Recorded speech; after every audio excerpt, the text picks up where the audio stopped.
You are listening to Ace Comicals. My name's Greg. Today I'm joined by my co-host Leon. Let's get started.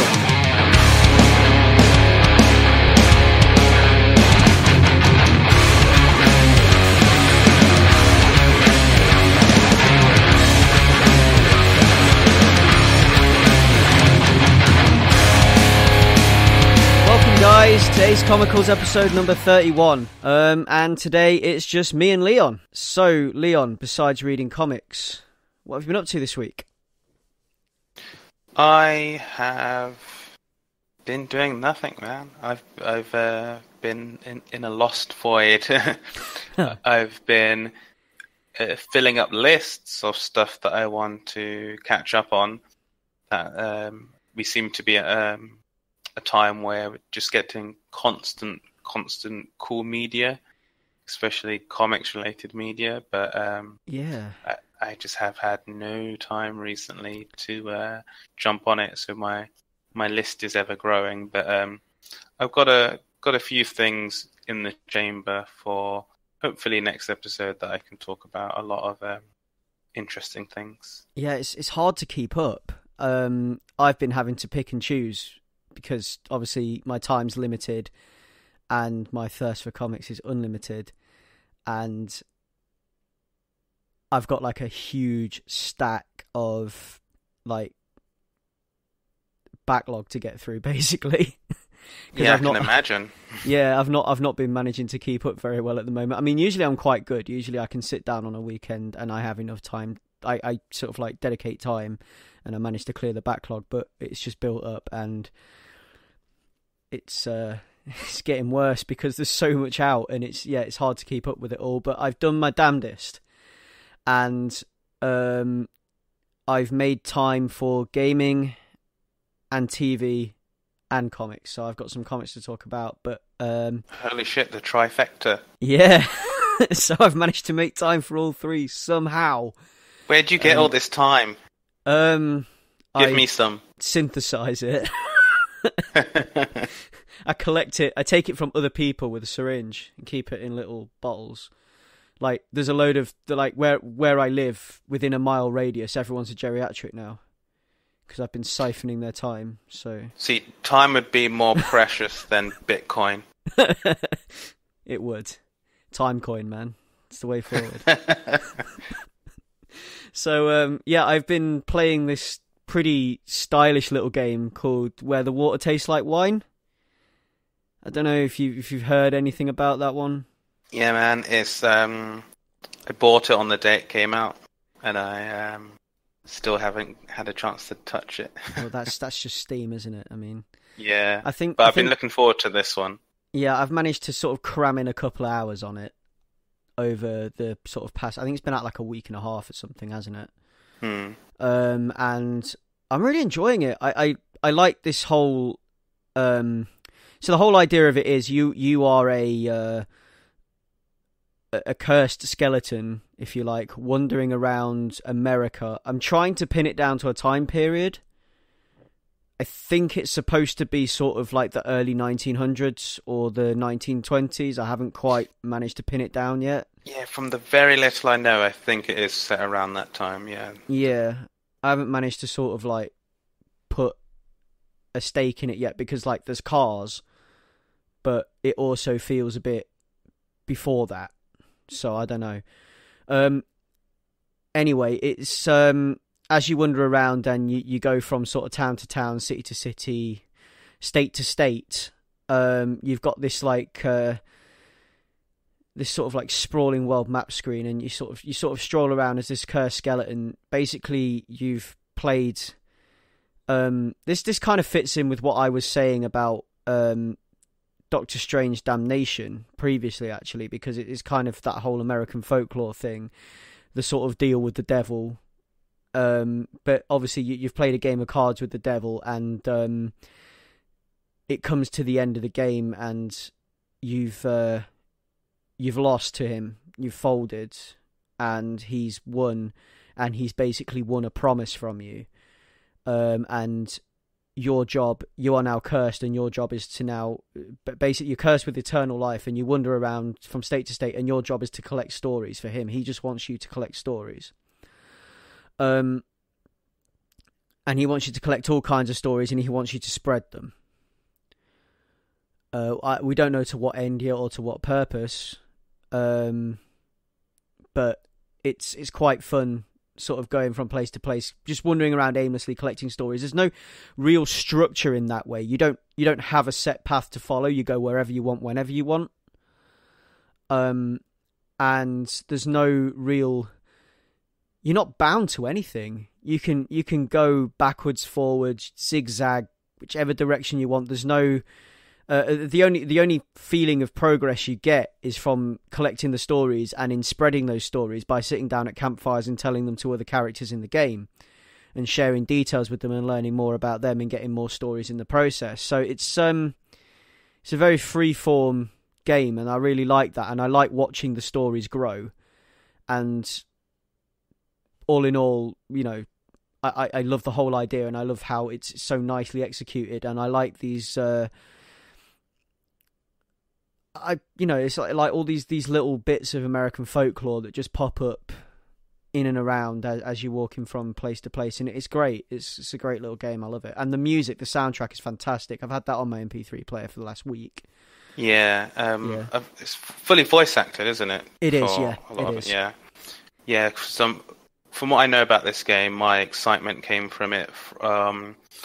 One, the creative lead on it was the lead programmer on Fulbright's Gone Home, which is a game that I really liked. And also a lot of the stories and tales in this game contributed by a number of different writers, spanning quite a lot of like the video games industry, it feels.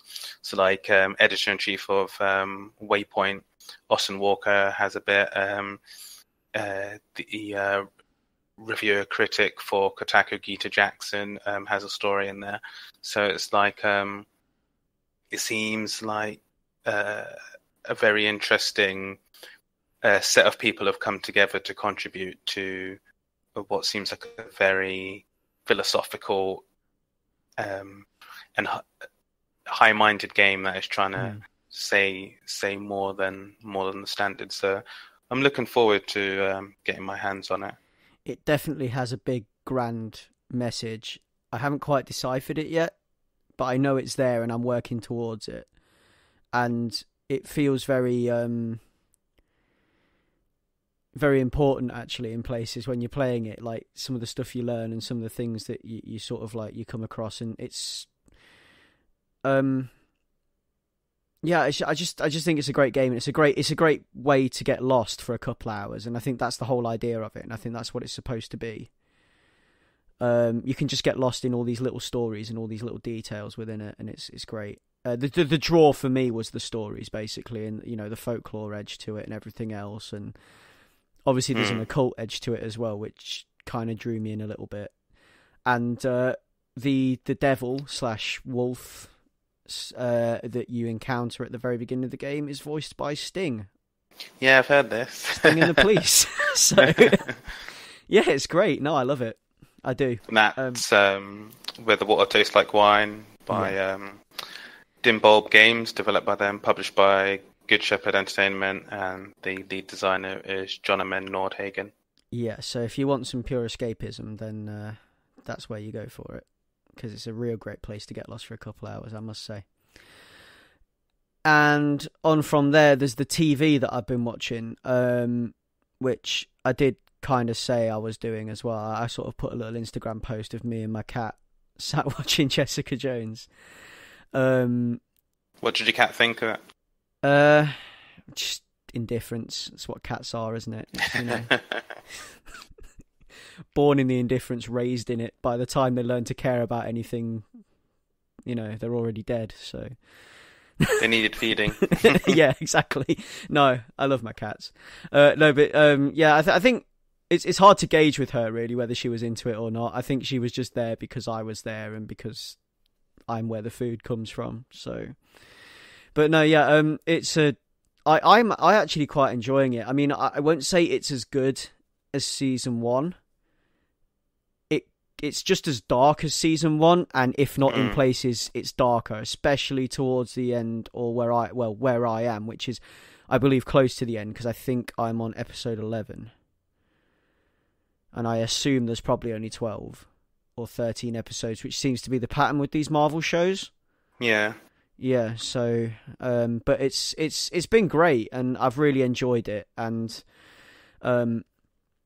as much as I don't think it's as good as season 1, because the obviously the villain in season 1, the Purple Man, I'll try not to spoil season 1 too much in case none of you have watched season 1, but he's such a good bad guy, and he is played so well, and I think this show blew its load by putting the Purple Man in season 1, because to follow that up, I mean, yeah, the villain in this is almost as, it just doesn't have it almost as insidious, almost but in a different way, and doesn't quite pack the same clout for me. Isn't get under your skin as much as the Purple Man did, which I think is my one issue with it, and why I would say it's not as good as season 1, but otherwise it's still great. I'm still enjoying it very much. And yeah, I mean, I'd urge you to get on it. If you're into your Netflix Marvel shows, then it also provides some sort of cool insight into it. It delves into Jessica's past a bit more, which is pretty cool. For people with limited time, do they have to have watched Iron Fist, Defenders, and Punisher? No, that's its own thing. Obviously, Jessica Jones intersects with the rest of it, but you don't have to have watched any of those shows to get Jessica Jones season 2. You could watch season 1 and then go straight into season 2 of Jessica Jones with completely ignoring the Defenders and everything else, because none of that really comes up. There's no real reference to any of the rest of it as such. The only stuff it really sort of like comes back onto is the stuff that happened in season 1. So you don't have to watch the many other hours of TV that's out there. I'd just say watch season 1 and then season 2, obviously. But you don't have to have watched Iron Fist or Defenders or Punisher or. So you would recommend Punisher? I would recommend Punisher, yeah, 100%, because that's great as well. I mean, that stands on its own as well. You don't really have to have watched the others to understand that one. I mean, obviously it comes out of Daredevil season 2, but I don't think you need to have watched Daredevil season 2 necessarily to understand the Punisher. So, yeah. They do a really good job of that, of pulling them together, but also making sure they remain their own separate thing, so that if you don't enjoy one, you don't have to follow it to understand the others, if you get what I mean. Yeah. You don't have to waste your time on something you're not enjoying to get the rest of it, which I really like about. That's what I really like about these shows, that they can be so knitted together, but also taken separately at the same time. So yeah, Jessica Jones season 2, definitely one to put on your list. And obviously, I mean, keeping up with Riverdale still, but that's a different thing altogether. And that just gets... I've got a couple of episodes in the bag for that, so I'll be able to talk more next ep as well. I've for the new episodes, I think you're as up to date as I am. I've watched like 1.5, so I'm only a little bit above you, in front of you. But yeah, that's out there as well. So keep up with that, because that just gets more and more blown out, and like. I just love how crazy and how like to the nth level that show goes. Is it still emo and horny? Yes, very much so. Oh dear, yes.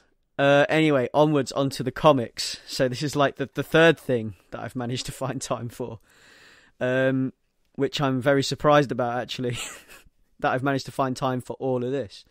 So for the comics, I'm going to open with the Ghostbusters books that have been on the shelves recently, because it's more Eric Burnham and Dan Schooning, and anyone who's listened to this cast before will know that I love Eric Burnham and Dan Schooning, and I love the way that they treat the Ghostbusters, and I love what they've been doing with the franchise and the way that they've sort of continued it on in the same spirit of the original Ghostbusters, and the way they seem to have knitted it all together, which is the most exciting thing about it. Like, not just the movies, but also the various cartoon shows that have come out of it and everything else, and also the computer games, and they just seem to have knitted it all together so nicely and brought it all together in such a beautiful way. And this is like another nexus point for all of it, and it's great. And it continues all on in the same canon, and it's just something really special that these guys have done. So I'm going to start with the Ghostbusters Annual, the 2018 Annual that dropped. Now, this is a prelude to the latest event, which would be Ghostbusters Crossing Over. But it also, as well as functioning as a great prelude to that event, it's also a very nice play on one of my favourite episodes of The Real Ghostbusters, which is an episode called When Halloween Was Forever.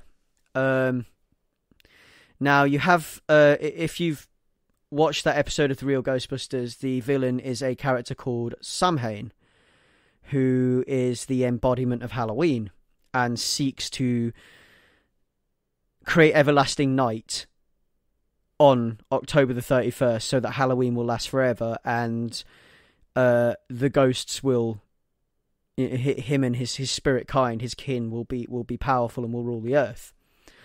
Obviously, the Ghostbusters managed to stop him. But in this, we have a Samhain style character. Now, obviously, we know that the word, although it is spelt like Samhain, is not actually Samhain. It is Samhain.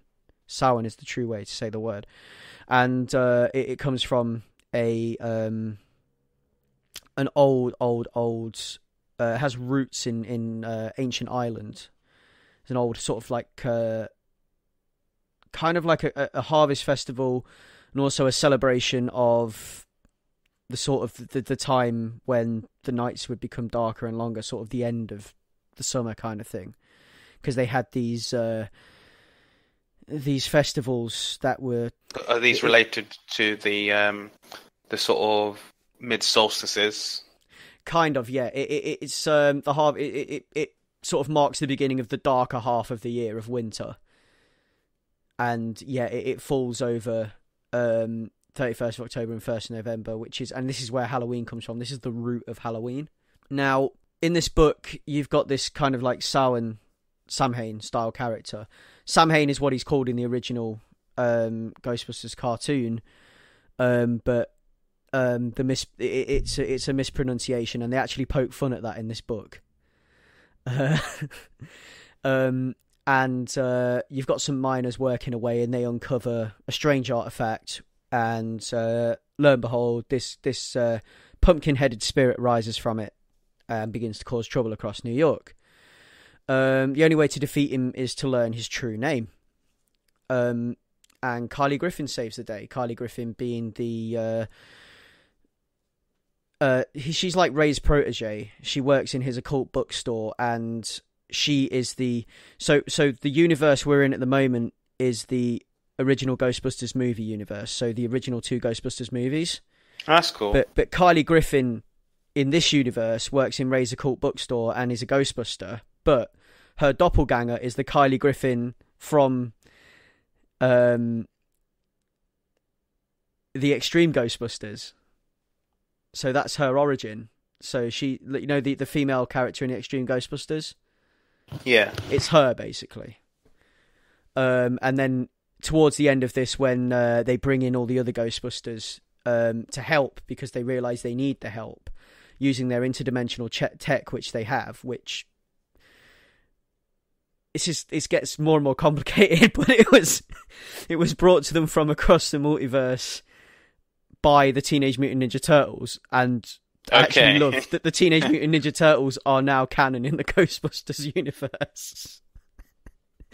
So, yeah, have you ever seen that picture of Charlie Day with all the strings going from photo to photo from an episode? Oh, yeah. Yeah, that's what I feel like right now. But that meme, yeah. So that Always Sunny meme. But yeah, no. Pepe Sylvia.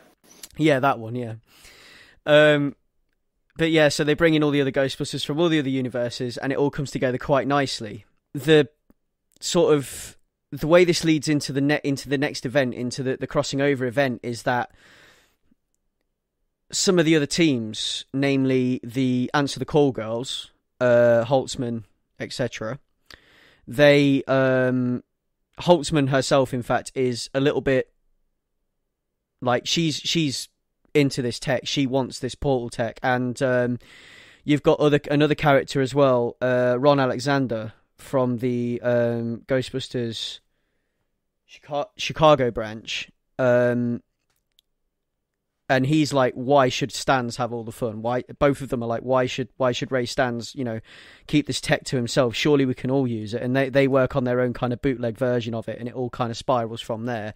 And that's what happens in the first comic for Crossing Over. It's those two working on this bootleg portal that kind of siphons off the original portal that is in the basement of the firehouse, and what could possibly go wrong does go wrong, basically, at the end of the book. So I'm looking forward to see what happens in the next one. But it's the classic Dan Schoening, Eric Burnham treatment for the Ghostbusters, and it's something that I've talked about before and something that I love. So it's great.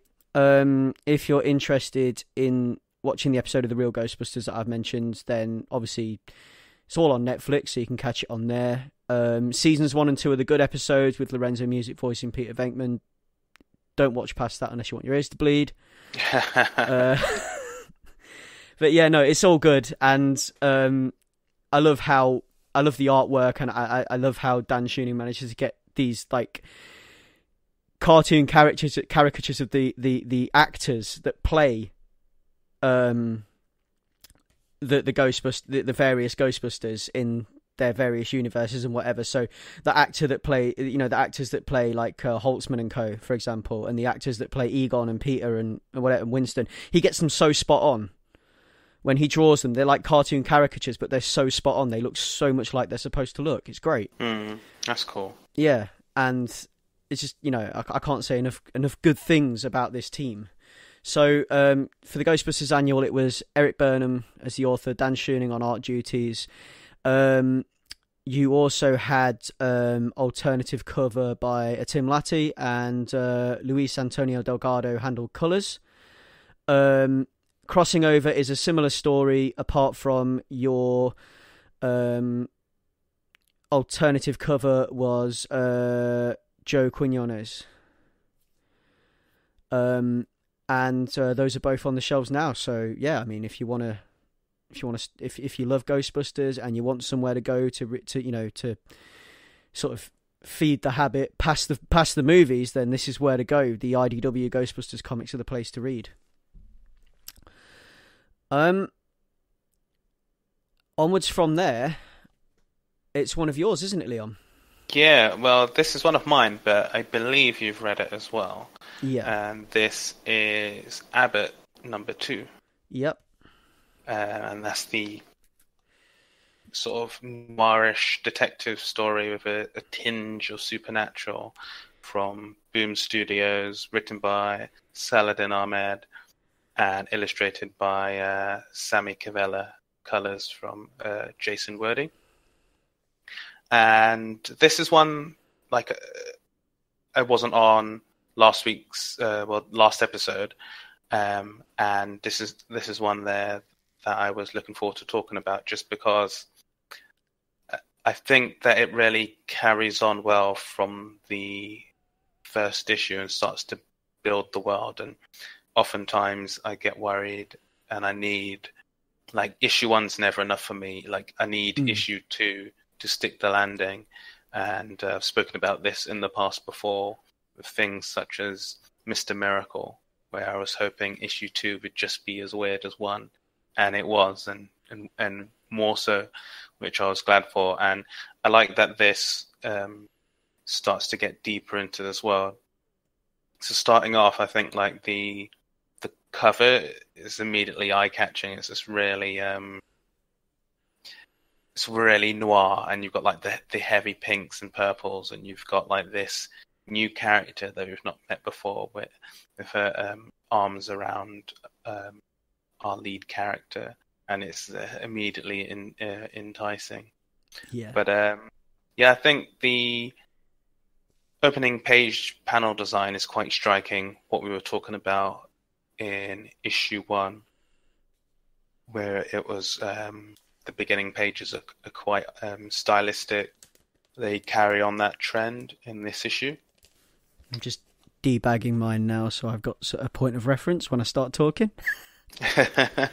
And like it has a really cool I'm always a big fan of good language design, and I think the otherworldly language in this is done really well. It's I was going to mention the otherworldly language. It's kind of like a mishmash of various symbols or other languages that you may have seen written before. It's got like something Southeast Asian about it. Yeah, I would say so. Yeah, but then like on top of that, you've also got other things like creeping in, like crucifixes in places and things like that. It's pretty cool. Yeah, it has this quite this ancient feel to it, which is quite nice. Yeah.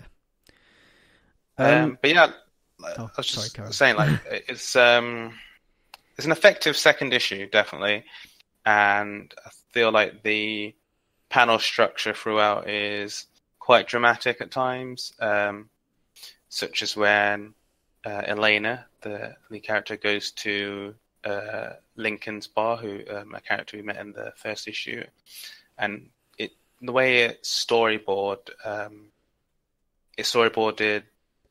following actions, so it does feel very cinematic, like you're filling in the gaps of movement in between the frames, and little movements that establish character wordlessly just take the lead here, and it's done really well. And like the introduction of femme fatale character Amelia, who we see on the cover, it's really cool design, and the way that that sort of relationship is set up is really cool, and I'm interested to see where they go. It's that's one of the things I really like about this book. The relationships between the women are really nice, and there's this big sense of camaraderie going throughout the book, with people looking out for each other, and the sort of relationships people have with each other. There's this feeling of community, especially with Elena's relationships with the other black folk in the town. So that's something that I really like seeing, because it adds the extra dimension to all these different characters and really makes the world feel lived in, and not like a stage play that started as soon as we opened page 1. Yeah, you get the feeling that in between issues 1 and 2 that there's still stuff that's been happening, stuff's been going on, and you know, it's like it hasn't, just because you've closed the comic, the world doesn't stop, you know. Yeah. And I love the artwork in the way that it's expressive of the supernatural element and the mystic element, with the way these characters are handled and things, you know. Like, especially towards the back of the book, there's a really awesome double-page spread that I'm not going to spoil. And there's just some really great... I mean, even on the first page, there's some really great artwork here, with a cloaked guy and all this kind of like evil sort of mist sort of emanating off him. And the way they sort of carry that theme through with the way that the evil is represented in the book is really great. And I just love the whole feel, like the whole world that this place like drags you into. You can just smell cigarette smoke the whole time. And I don't think there's one page where there's not a lit cigarette. There is this sort of darkness, foreboding darkness going on, Yeah. and you can feel the lead character getting sucked deeper and deeper down the hole. And as much as she doesn't want to believe in any of it, she's like a big part of it, and she's coming to learn that, and it's just swelling up, and it's getting bigger and bigger, and it's getting harder and harder for her to ignore, basically. Yeah. And there's this really nice sequence where she visits, I can only describe it as an occult bookshop. Oh, yeah.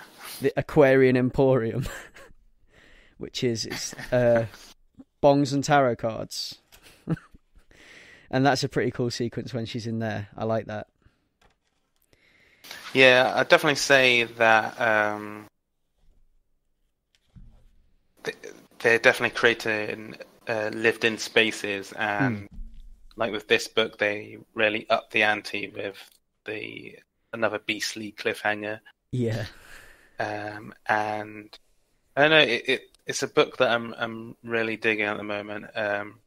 It's really evocative, supernatural, I guess detective comic. It's a ride that I'm really enjoying. And luckily, I think the next issue's out in like 10 days or so not a long wait. Yeah, no, I'm really looking forward to this, and I'm kind of glad that we waited until now to talk about it, because I had to order issue 2 from the US. Oh, really? Yeah, so I had to wait for it to arrive. Because none of my... for some reason, I just could not track it down in the UK. My comic store didn't manage to get it, and it just... I as tried as hard as I could, I just could not find it anywhere. Maybe it's sold out. Maybe everyone thought it was too good. I don't know.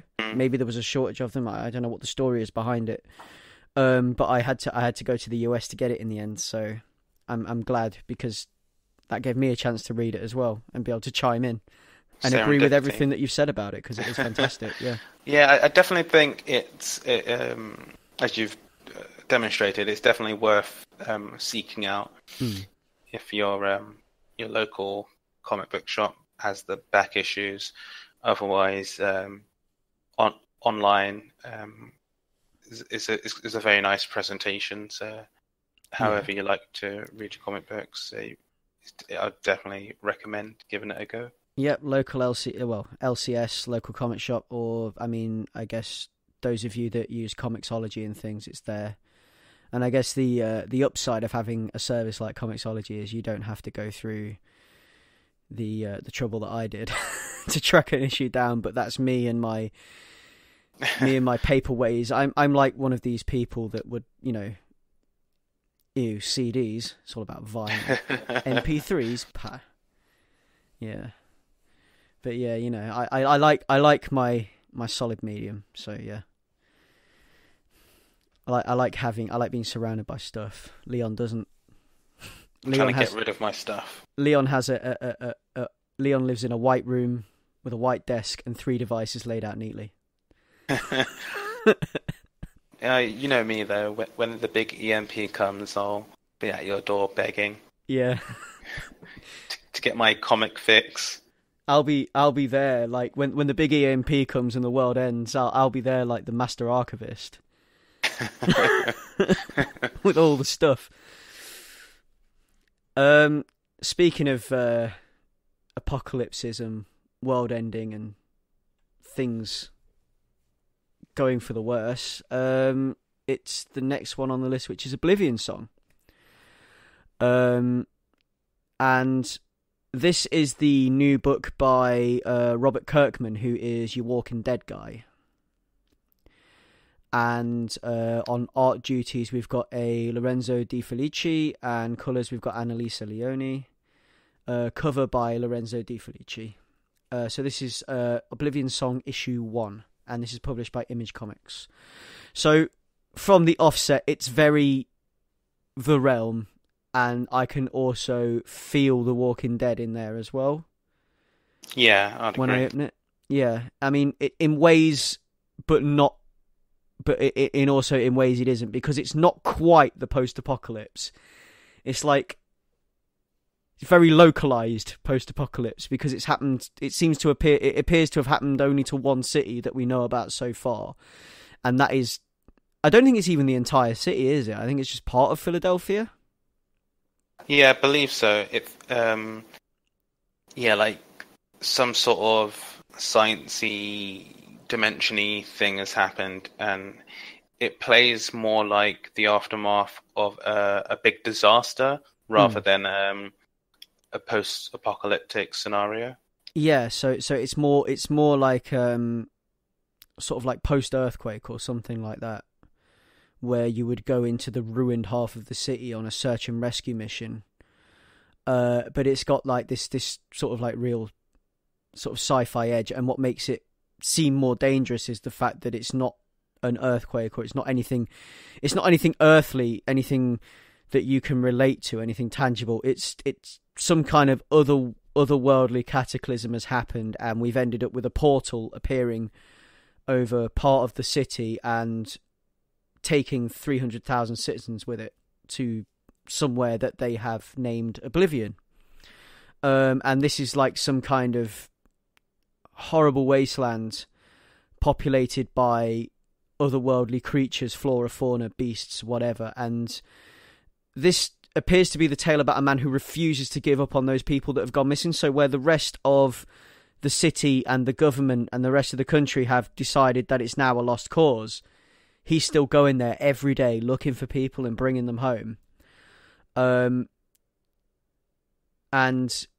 yeah, this is kind of like his mission, and he's made it his business to bring these people back. But you get the feeling that there's something personal in it for him as well. Yeah, so, definitely. Yeah, and where no one else will support this search and rescue operation, he's fighting for it to continue because he wants to keep doing it.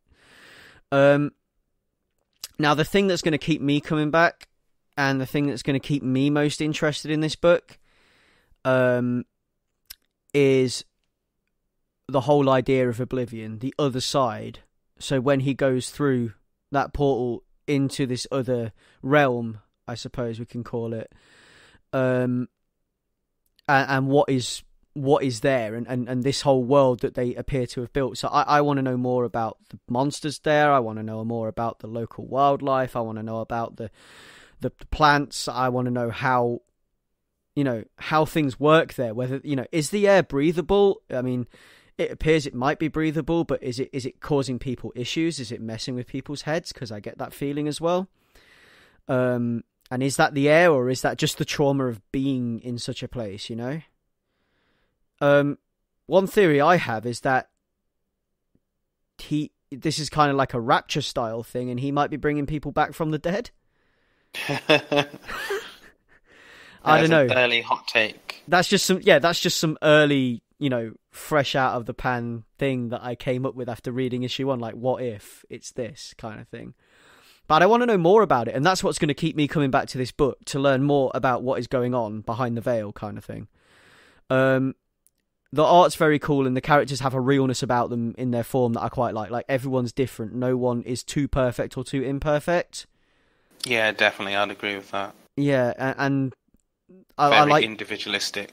Yeah. And it feels like we're looking at people that you would walk past in the street. It's not these usual designed characters that are they're kind of designed to fulfill a purpose. Like, the hero is big and burly and strong, and the femme fatale is the femme fatale kind of thing. No, it's more everybody looks like normal everyday Joes and Janes, which I really like. And it's it's the way the fluidity of the artwork as well, and the way that the hardship and the trauma is expressed in the characters' faces is something I picked up on. Like the lines. Yeah, I was going to say a lot of lines. Yeah, heavy lines in people's faces because they've had like a hard decade, and like because some people have been trapped over there for like I think it's beyond 10 years now, isn't it, in the book, that people have been trapped in this other place, and it's just, you get the feeling that they've had a real hard time about it, and as the art's really good at showing that, and it's really good at showing this in people's faces and the way people hold themselves and carry themselves throughout the book when you look at the panels.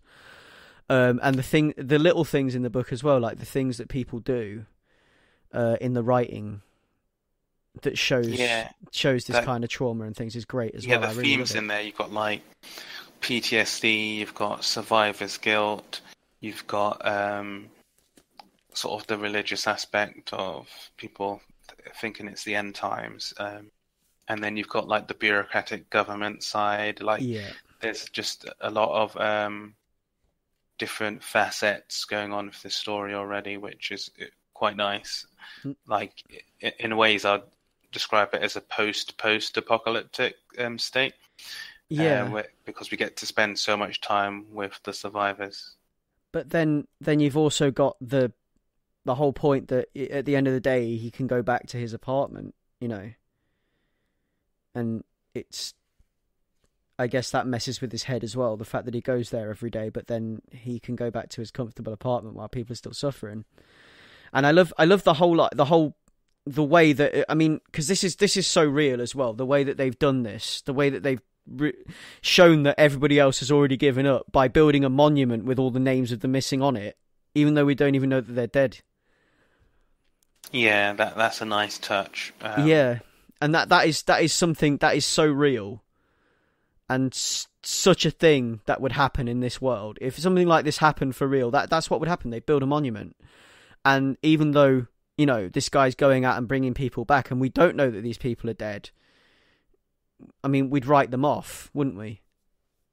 Kind of thing, which is what's happened here. It's like missing persons. It's like presumed dead type of thing. And I quite like that he when he comes back, he's like vandalising this monument by scratching names out. I think that's a nice touch. But yeah, the main pull for me is going to be Oblivion itself. I want to know more about Oblivion, and I'm really into it, and I quite like the whole weird sci-fi edge that this whole thing has, and the way that's represented, and kind of like the madness that you get, like, because people are there's like a madness in people that have been there, and I want to know what that's all about as well.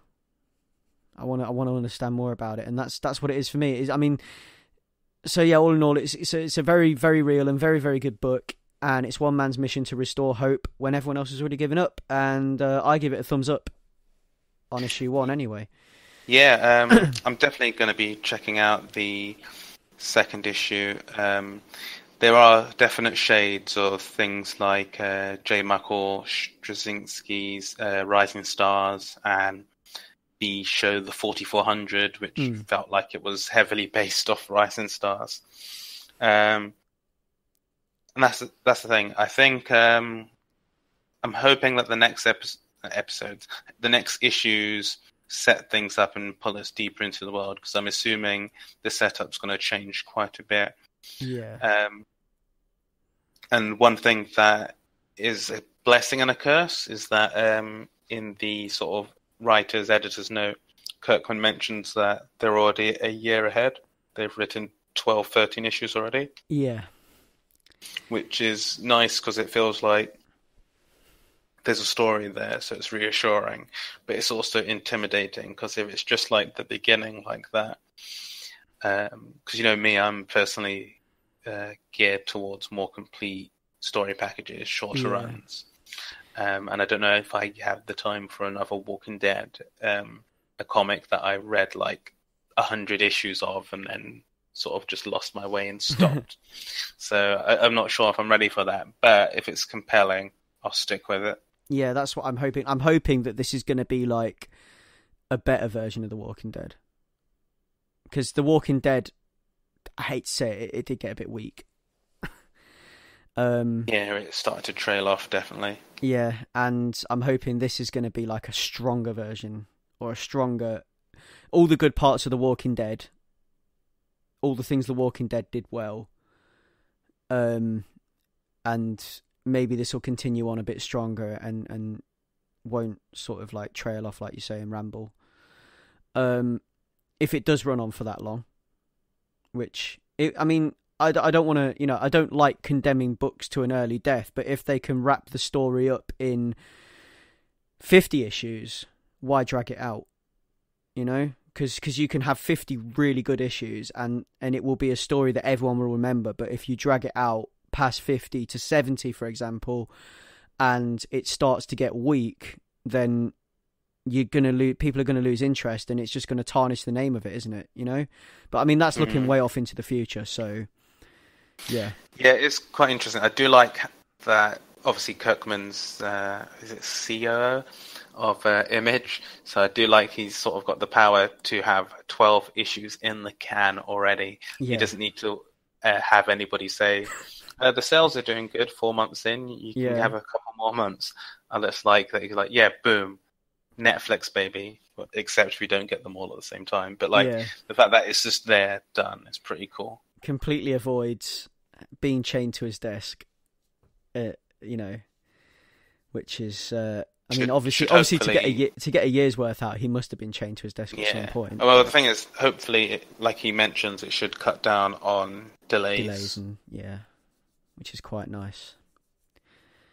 And that is Skybound, which is an imprint on Image Comics. Other stuff on Skybound is things like Extremity. That's the Skybound one, and that's finished now. That's wrapped up. We've had 12 of those. And that's the end of Extremity. And that's a great example of something that, you know, like managed to do its thing in 12 issues and isn't pretending or you know, even trying to go any further, I guess, because it should only be 12 issues long. It's not something that I if something comes to a definite end and can come to a definite end, it should take that definite ending. Because when you go beyond that and you start looking for reasons for it to continue to exist, that's when you start to muddy the water and dilute it and mess with the formula too much, I guess. But yeah, that was Oblivion Song number 1, which, there's a thumbs up for that one. So, Leon, it's another one of yours, I believe. One that I was looking forward to talking about last episode that I wasn't able to make, but this one is Incognegro Renaissance 1, and this is it's like the prequel story to Matt Johnson and Warren Pleece's Incognegro from 2008, about a character, African-American character called Zane Pinchback, who his complexion is so light that he's able to pass as a white person. And so he in that original comic, he uses that to investigate racially based crimes, because he can get in an interview where someone with a darker complexion wouldn't be able to. So it's a very interesting premise, and it's a book that's been on my list forever. And then I've owned it, but I've not got around to reading it. But then Renaissance came out, and I heard it was a prequel, and I think it's just 1 of 5. So I thought I'd jump in with that and then flash back to the original later, even though the original's set afterwards.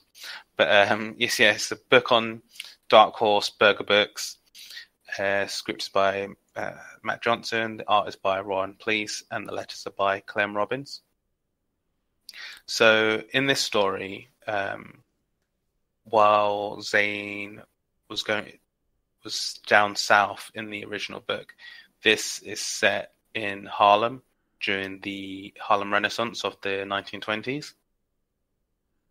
And here we get Zane Pinchback as a rookie, first deciding to take advantage of his light complexion to try and get justice for the death of a black author at this sort of high society party, a crime that the police and everyone else,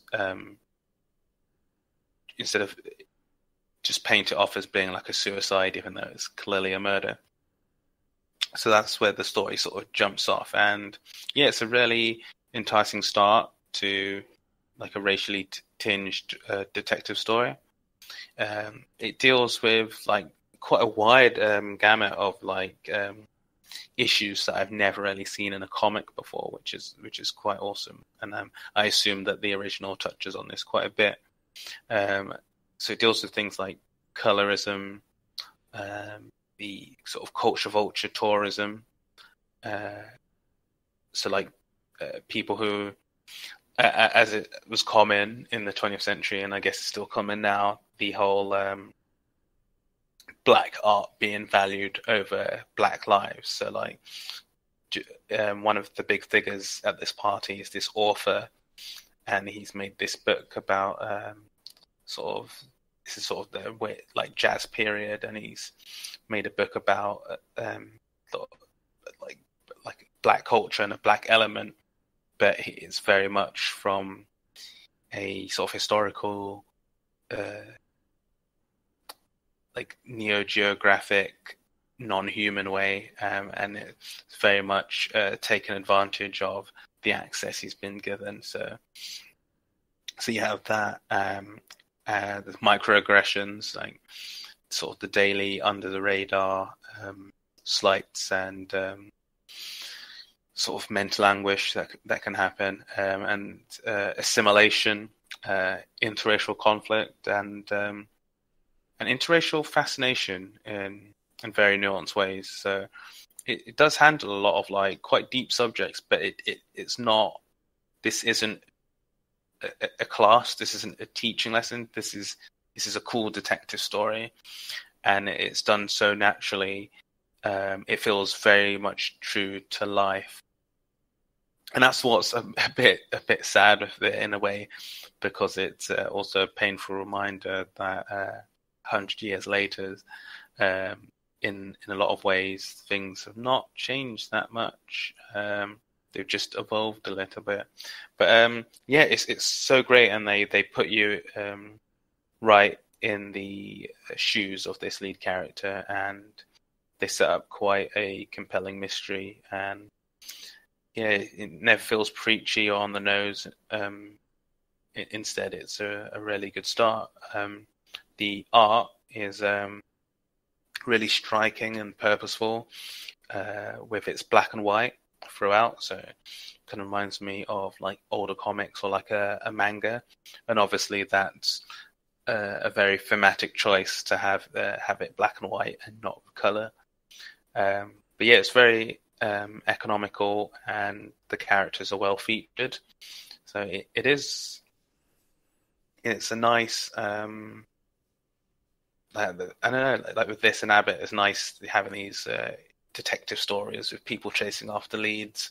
So this is definitely one I heavily recommend, and one I'm looking forward to seeing the rest. And I think there is only going to be 5 issues, so that'll be really, really cool. I was listening to an interview that Matt Johnson had with Intercepted, which is the podcast of the new site, The Intercept, and he had a lot of interesting things to say in regards to why he decided to go back to his comic of 10 years ago and bring this character back. And a lot of what he says is to do with like the timeliness of certain subjects in there, and how there are other stories to tell with this character. So yeah, I definitely recommend that, and I'm looking forward to reading the original too. So you're actually going to be reading these in the correct order then? Yeah, chronologically, yeah. Yeah. So yeah, instead of prequel first, and then so technically the correct order chronologically, yeah. I think this will be something where, if I pick it up, I'll be reading it in that order as well. So something I should probably put on my list and take a look at, because you made it sound really cool. Definitely worth it. On from there, I have a book about Vikings, but it's not just about Vikings. It's about aliens too. It's about Vikings and aliens, and they're going to fight each other. And this is Spider King #1. This is one that, upon browsing the previews pages and looking for stuff to read, I just automatically got super excited about. When I read the premise for it, because I was like, wow, that sounds batshit. Well, it sounds right up your alley. Exactly, yeah. I was like, that sounds absolutely batshit crazy. I think that's something that I need to be reading. So yeah, this is a proper Greg book. We've got the author is a Josh Van. We've got Simone Diamini as the artist and cover artist. We've got Adrian Block, the colorist, and we have another cover by Afu Chan. The cover I got was the standard cover. It's this black, and you've got kind of like this green figure, illuminated by a light that appears to be coming from above, and then you've got like the Spider King logo there on the front page in this very kind of like warped spiky font. Kind of you see this kind of typography a lot these days, actually, in different places. Almost, it reminds me a little bit of Namwolf. It's got that kind of feeling about it. And the sort of character is standing there with a sword and shield, looking pretty menacing, pretty big, and pretty. Yeah, that's like one of the things about the way the characters are drawn in this book. Actually, they don't look tall; they just look big, kind of like all proportioned, a little bit like the Thing from Marvel Comics, a little bit like Ben Grimm. And I think that's one of the things I enjoy about it, the sort of the cartoon styling of the characters and things like that. But it's a really cool cover anyway. I really like it. And you've got some debris floating around in front of him, and he's holding this very cool, stylish sword. Sort of, it looks like a slab of rock. Actually, it's one of those when they draw, like one of these like super thick fantasy looking blades. Yeah. Anyway, so it's Vikings versus Aliens, I mentioned, and this is sort of all about the graphic violence and the brutality, and it's all sort of wrapped up in a lovely cartoon bow. All the brutality and the ugliness of Viking and barbarian warfare. We are thrust straight into the midst of a civil war between a nephew and his uncle, and the book opens with the death of a king at the hands of his own brother. How Shakespearean. Yeah, the hands of his own brother's army. We're sort of there at his funeral almost. A bunch of people standing around his body. And deciding what to do next and where they go from there, basically. And obviously the mantle falls to this guy's son, and he becomes the leader of the Laxdale clan. Fast forward a few years later, not much remains of them. They've kind of been hunted to extinction, fighting this guy, sort of like, who's now in charge of the Laxdale clan, who's now the king of the Laxdale clan, fighting his uncle to kind of stop his uncle's onslaught across the country. You've got other kings and stuff just worried about this as well, and these Laxdale guys are barely managing to cling to their territory, and it's all really cool. This sort of like civil war that's going on right now. There's other rulers, as I mentioned, across the land, worried about the continued and unstoppable march of King Arik, who is our antagonist, and the daughters of these rulers, one in particular. Grow restless and will not stand idly by as stubborn men throw themselves into suicide missions for the sake of misplaced honour. And that's as much as I'm going to say about that, because it's really cool. And there's something. So basically, all this is happening. There's a huge battle going on in the woods. People are dying in really graphically depicted ways within this book. The artwork's fantastic, and all of a sudden things start to fall from the sky. Stars, as they describe them. Shooting stars falling from the sky. Green rocks landing. Burning green rocks. And this is in the midst of everything. And everything's so lively and wonderfully coloured while all this is going on. I mean, I mentioned that it's full of violence and bloodletting and whatever else. But everything's so beautifully coloured. And everything just looks so lively and full of life. And as much death as we're shown. And as I keep saying, the cartoon styling, the fact that everyone looks so sort of like stocky and squat, even though they're not supposed to be. They're supposed to be tall, but they just look so, I'd say, proportioned like the Hulk, but on a smaller scale, or like the Thing from Marvel Comics. And I just think it's really cool. I love it. It's so stylish. And it basically takes a turn for the sci-fi, and that's where I'll stop, basically, because this is where the aliens start to get involved. And yeah, as I say, the cartoon styling just lends itself beautifully to the visceral violence and everything within the fight scenes. And the writing's very well paced as well. At no point do you feel thrown around or like you've missed a beat with it. That's cool. With the panel layout and everything else. Because, I mean, with everything that's going on, I can imagine if it wasn't handled in a precise way, you'd end up feeling quite lost. But the way they've managed to handle it, and the way they've managed to cram in all of this exposition and everything else within, what they've done, and some of the interesting panel layouts and everything else, and it just makes so much sense, and you don't feel like you've missed a beat at all. It's great how they've managed to do that. It's very well balanced as well. I'm looking forward to the rest of it, and the ending has me completely hooked in. And it's just such a fresh and well handled idea. Like, you never get the idea of extraterrestrials landing in the Dark Ages, like the medieval Dark Ages or whatever. And it's like otherworldly tech versus these sort of like hardy, burly warriors. And I just want to see where they're going to go with that and how that's going to work. Not much fighting between aliens and humans comes up so far in issue 1, but I'm thinking this book's going to handle it very well, because I'm looking forward to how things go and how they work that in. And this is the balance I'm talking about. So far, it's very well balanced in a way that it's not like the aliens are just going to come and wipe these guys out, which is what you'd probably expect. It's I mean, and this is just issue 1, and it's one of 4. It's getting the 4-part miniseries treatment. It was originally published actually in 2016 as a single volume.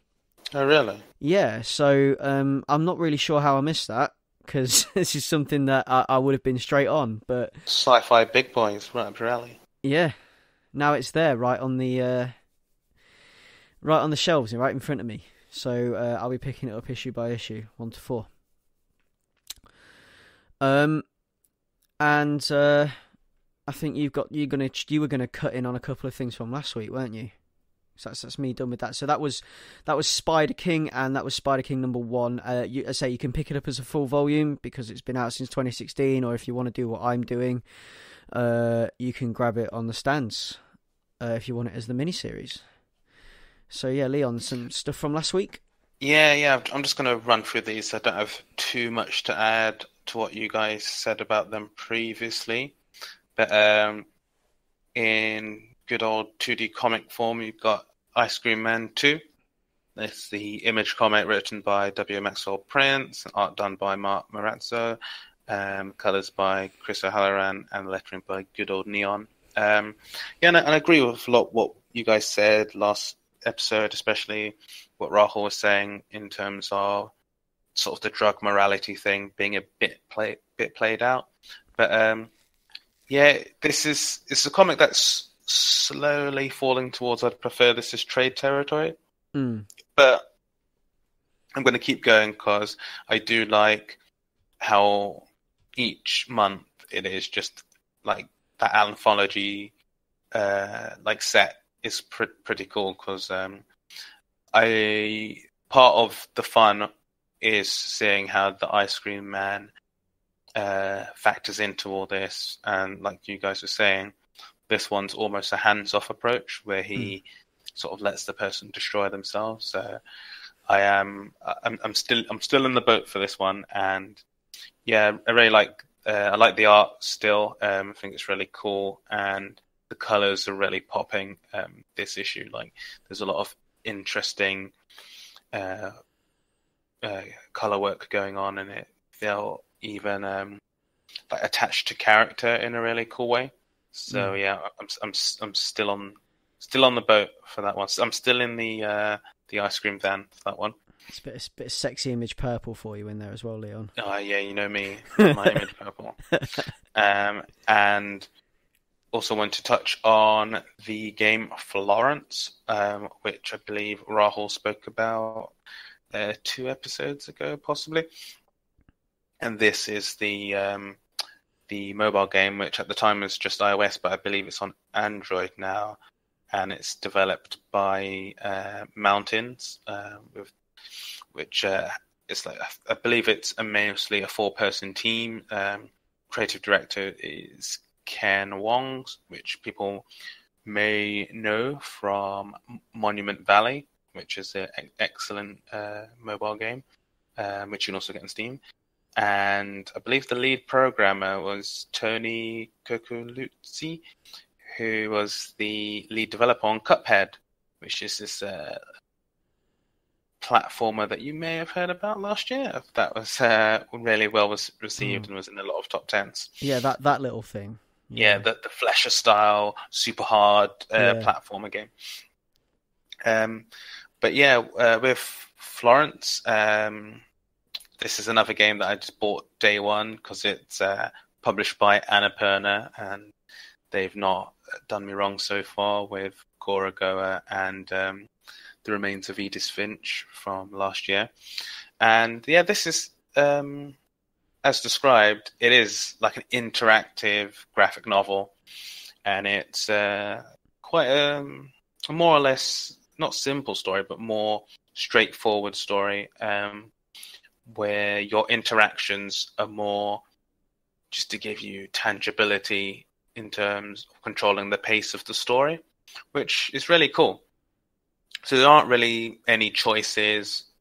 There aren't really any alternate paths or endings, but it's a nice way to bring a comic alive in a lot of ways. And I really enjoyed my time with it.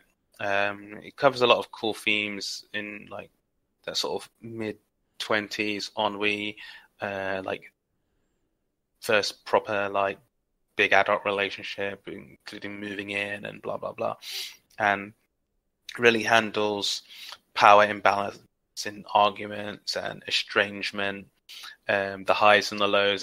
I think everyone and their mum has probably said this in a review, but it did give me a lot of a very big 500 Days of Summer feeling, and some tiny hints of like Eternal Sunshine, but not really weird in that way. But it's quite for me an enjoyable journey. The music in it was amazing. The art in it is fantastic, and it just feels so natural how they have you tapping on the screen in different ways and interacting with things on screen to move the story along. And I definitely feel like there is a lot of room in interactive fiction for these types of stories, and I hope we get a lot more.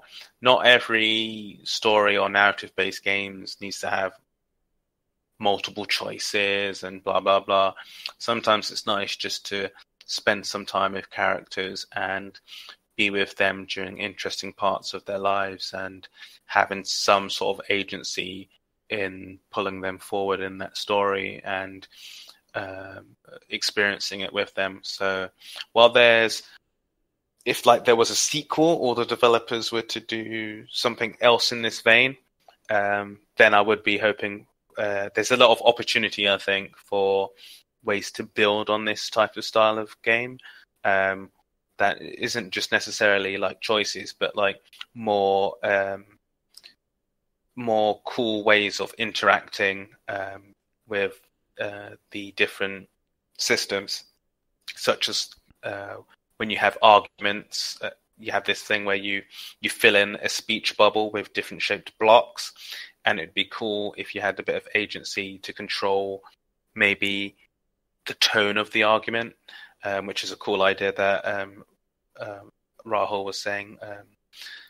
So yeah, I definitely recommend it. It's only $2.99 on iOS. I assume it's the same on Android, and it's definitely worth it. It's a very charming game, and a very it's pleasant, though it's not all sunshines and rainbows. I think it's a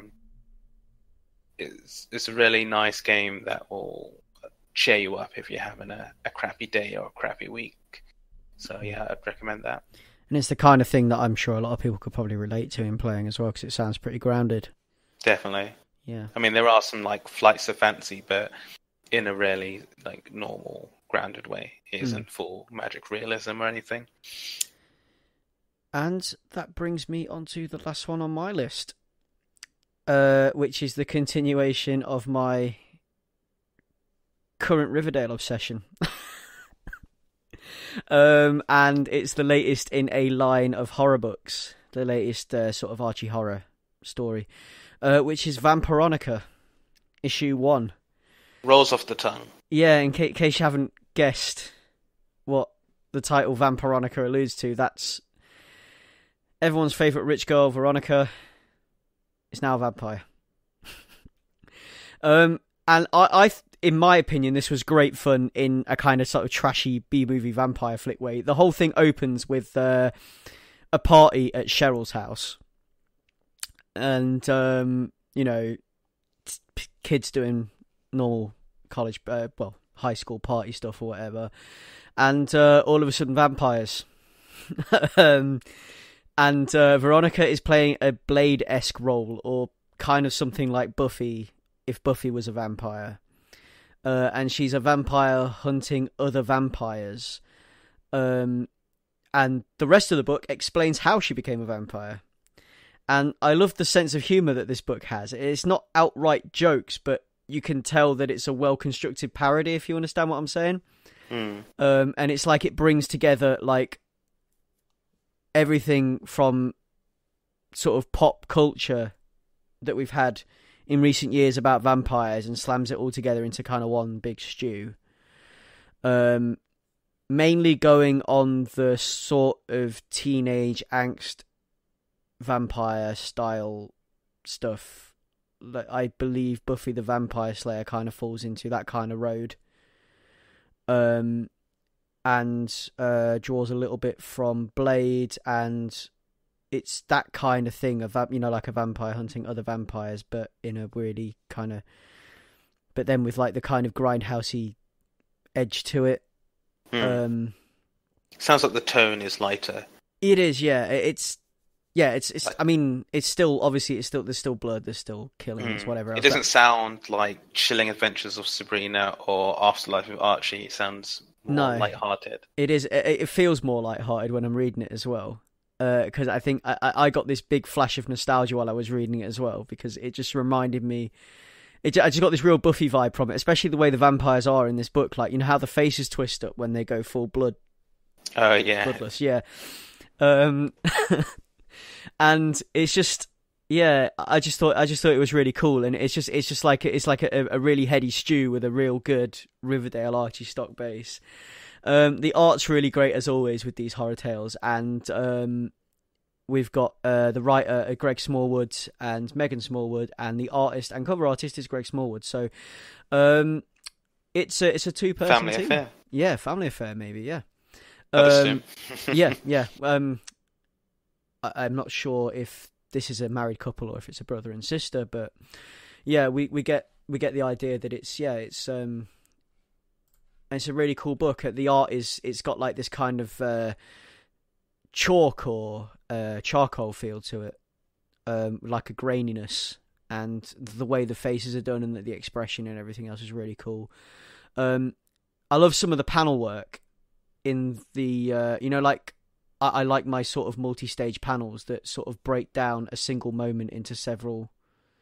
Yeah. With slight differences across panels. I love stuff like that, and this book has it, and it has it nicely. The pages aren't overly laden either. It's not like they each page is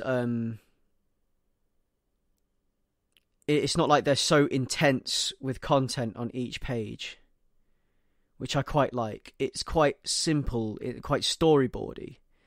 And there's some really interesting things done with onomatopoeia to kind of get across impact and to get across things that are happening and the way that to get across movement and the way things are happening as well, which I quite enjoy. And yeah, I just to go with the other Archie horror books, I just think this is really cool, and I it's a really cool vampire story. I guess there's only two ways a vampire story can go these days, right?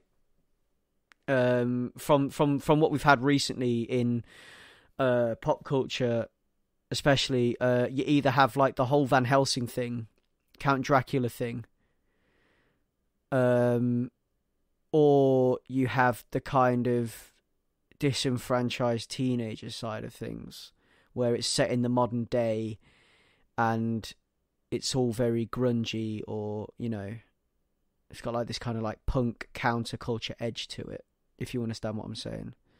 Yeah, that seems to be the vogue these days. Though I assume there's a lot more varied routes that are being taken in other literature at the moment.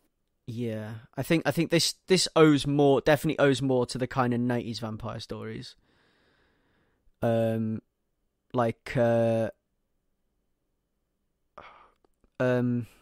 want to say Queen of the Damned, but I don't think I want to say Queen of the Damned.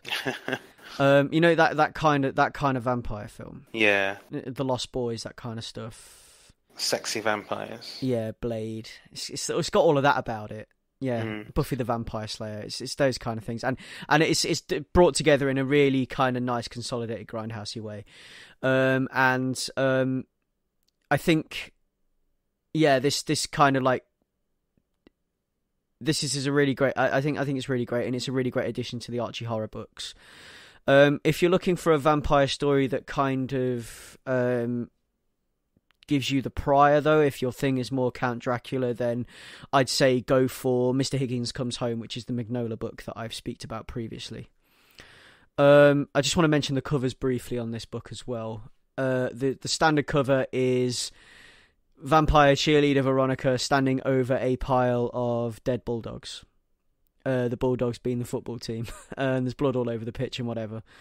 And there's also a really cool Francavilla cover, which I really wanted, but I couldn't get hold of, which is it's an orange cover with Jughead's skull, and like the shape of Jughead's skull, like a skull with a crown on it, and inside the skull, Veronica is kind of leaning against a tombstone in a graveyard, holding Jughead's skull.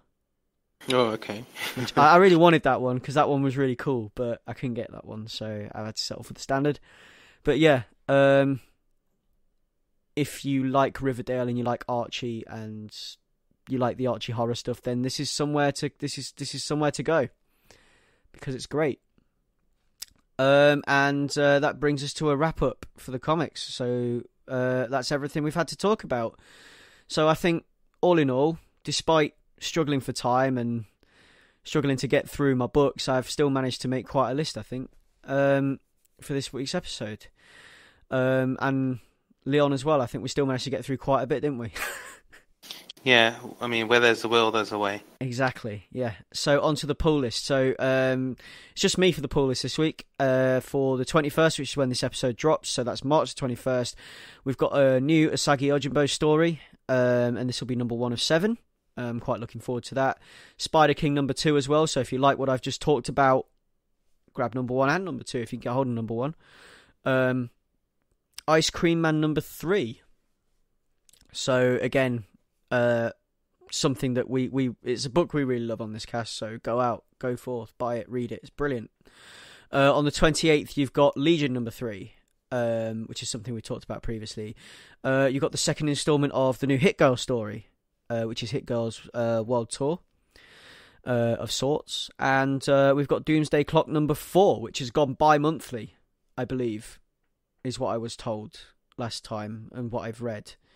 That Doomsday Clock is now releasing every 2 months instead of every month. I'm not sure why that is. Yeah, but it's ended up going bi-monthly. And that has been Ace Comicals number 31. So you can find us at www.acecomicals.com. That is the hub for everything.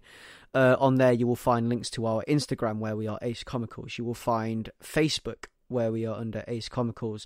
You can find us on Twitter at Ace Comicals. You can find us on WordPress, which is acecomicals.wordpress.com. You can get in touch with us using the Ace Comicals email address, so that is acecomicals.gmail.com. Hit us up, ask us a question, send us some feedback. We'd love to know what you think of our show. You can find us on Apple Podcasts, Overcast, Pocket Casts, Stitcher, TuneIn, and Castro. So all the podcast apps. And if you want to get in touch with me, it's at Battou. That's Battou on Twitter. Again, if you want to DM a question over, or if you want to ask us something or comment on some of the stuff we talked about, just start a conversation. Leon, where can we find you? You can find me on Twitter at Leon Everett, and yeah, please leave us a review on iTunes. That would be cool. Yeah, if you get the time to, if you listen to us on iTunes or wherever you listen to us, leave us a review, give us some feedback. We want to know what we're doing right and wrong. Any kind of constructive criticism is welcome. So that has been Ace Comicals episode number 31. Thanks for listening, guys. Ace Comicals over and out.